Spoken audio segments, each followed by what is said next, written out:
hello, this is Shravani. Welcome to Top Telugu TV. Prabhas హీరోగా భారీ action cinema Salaar.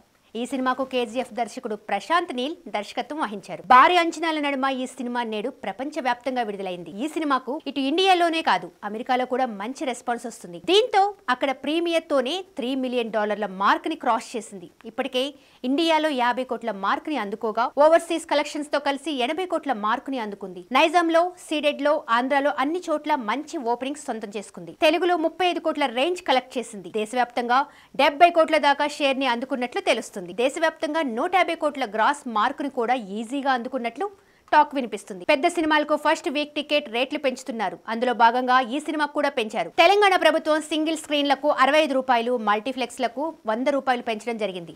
ఏపీలోనూ ticket rates పెంచారు. అలాగే నైజాంలో మొదటి రోజు 6 షోలు ప్రదర్శించబడడానికి అవకాశం ఇచ్చారు. అంతేకాదు కొన్ని థియేటర్స్ లో తెల్లవారుజామున 1 గంట నుండి సలార్ సినిమాని ప్రదర్శించారు. ఈ సినిమా కలెక్షన్స్ ని పెంచేసింది. ఈ సినిమా వరల్డ్ వైడ్ గా 345 కోట్ల బిజినెస్ చేయగా 347 కోట్ల రేంజ్ లో షేర్ ని 650 కోట్ల గ్రాస్ ని అందుకుంటే బ్రేక్ ఈవెన్ అందుకుంది. ఈ చిత్రానికి సంబంధించి డిజిటల్ రైట్స్ ను నెట్ఫ్లిక్స్ సొంతం చేసుకోగా శాటిలైట్ హక్కులు భారీ మొత్తం చెల్లించి స్టార్ మా కొనుగోలు చేసినట్లు తెలుస్తుంది. ఈ ఏడాదిలో విజయ్, షారుఖ్ ఖాన్, రణబీర్ కపూర్ నటించిన చిత్రాలు భారీ కలెక్షన్స్ రాబట్టాయి. సాలార్ ఆ రికార్డ్స్ ని అధిగమించింది. విజయ్ నటించిన లియో, ప్రభాస్ నటించిన ఆదిపురుష్ చిత్రాలు 140 కోట్ల గ్రాస్ తో అత్యధిక ఓపెనింగ్స్ అందుకున్న చిత్రాలుగా ఉన్నాయి. ఆ తర్వాత షారుఖ్ జవాన్ మొదటి రోజు 130 కోట్లు వసూలు చేసింది. యానిమల్ చిత్రం కూడా మొదటి రోజు 16 కోట్లు రాబట్టింది. ఇప్పుడు సలార్ వాటిని అధిగమించింది.